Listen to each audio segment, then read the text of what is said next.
Good afternoon, everybody. Thank you for joining me in my present state, which is uh, proud to have showered today and to be out of bed for a little while. I'm talking to you even though I am kind of in this raw state of feeling a little under the weather, or a lot under the weather, um, with wet hair, and I just got out of the shower, no makeup. Kind of because I'm proud that I was able to do that, and second, because with myself and with my clients and with friends and family, a lot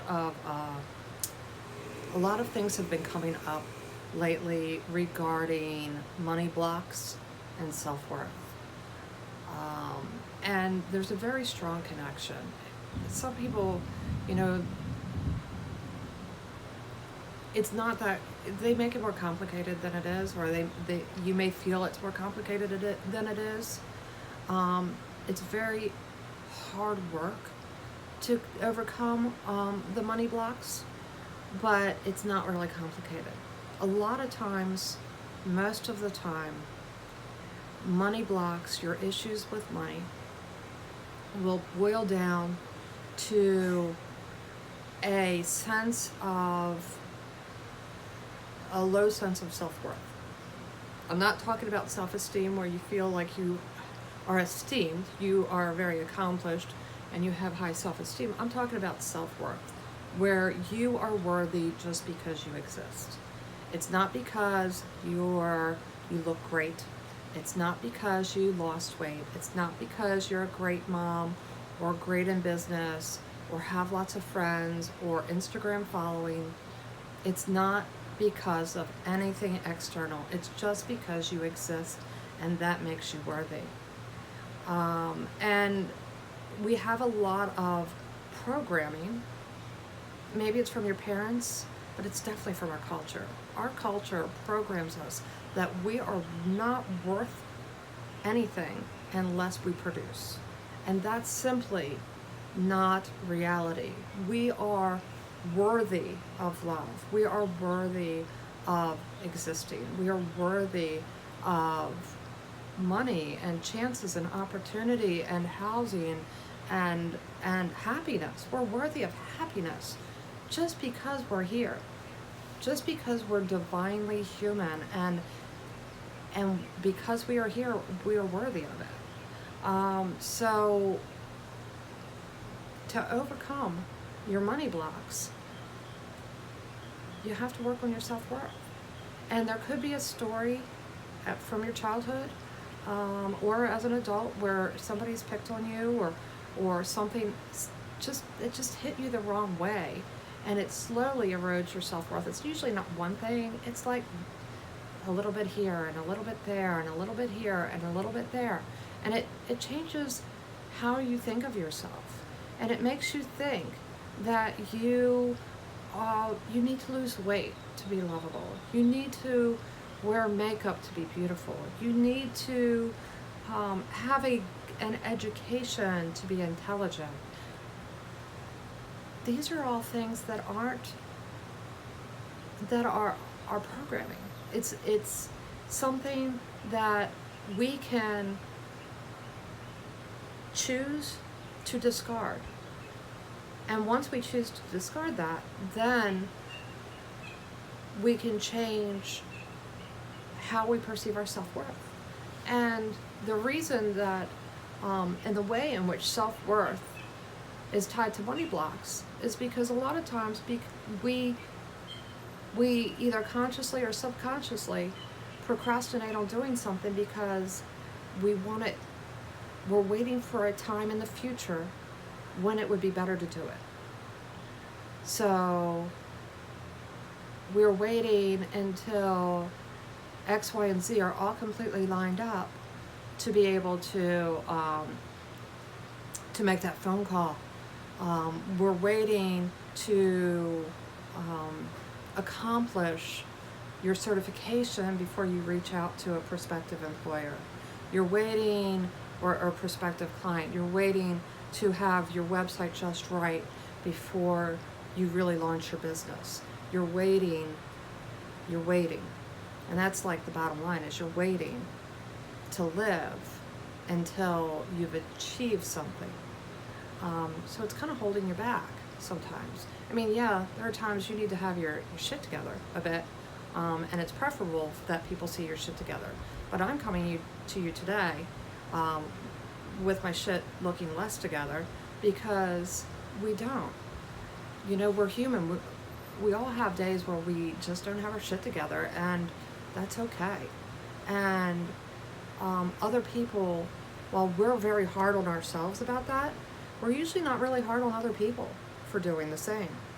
You know, you're probably looking at me like maybe thinking, yeah, I can see she does look sick. But honestly, I get that reaction if I'm not wearing makeup and I'm feeling great. Just because people are used to seeing me with, you know, mascara on and, you know, color, and, you know, they're used to seeing the makeup. And throughout my life, people would say, are you feeling okay if I wasn't wearing makeup? So after years of hearing that, you know, I started to feel like I have to wear makeup to feel good. And I still struggle with that, because it is hard work to overcome your programming. I struggle with that. So what you're witnessing right now is me working through my self-worth issues by just broadcasting life to everybody. Me raw, without makeup, wet hair, looking and not feeling super hot. But I you know, I'm trying to change my script, and that means hard work. And it's something you can do too, because once you change your script, once you know your self-worth, you'll stop waiting for everything to be perfect. You'll accept yourself as not being perfect, and that's the way you're supposed to be. We're human. We're not supposed to be perfect.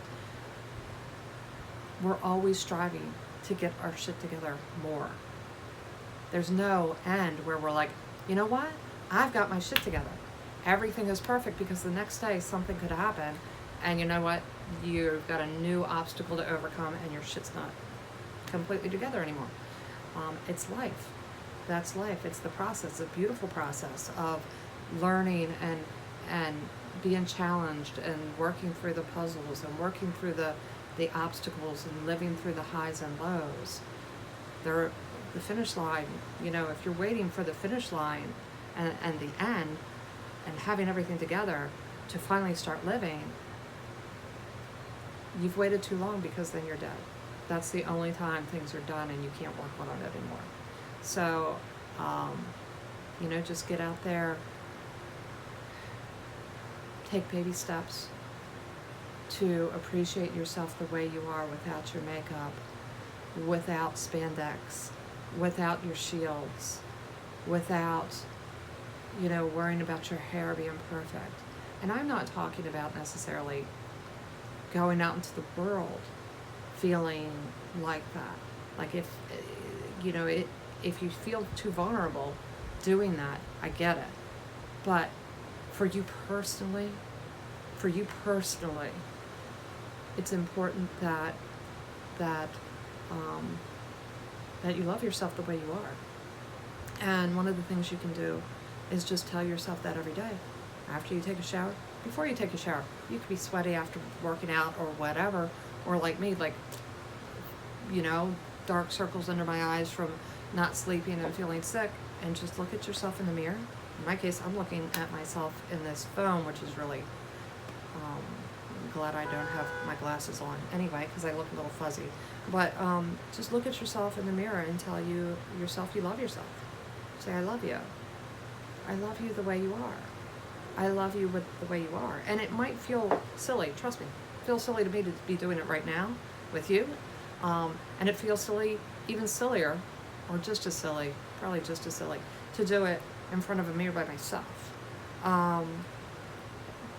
But with practice over time of saying that and looking at yourself and looking at each part of your body, whether it is scarred or perfect or flabby or flat or skinny or whatever you think your flaws are, just accept it.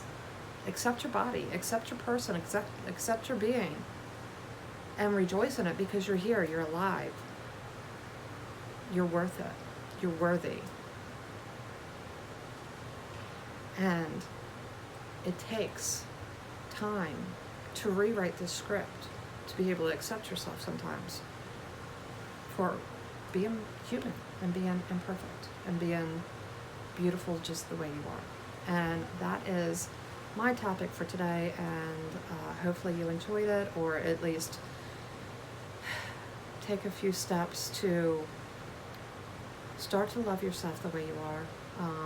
If you want to reach out to me, you can DM me, and just remember, being human, being imperfect is beautiful. Thank you, and have a beautiful day.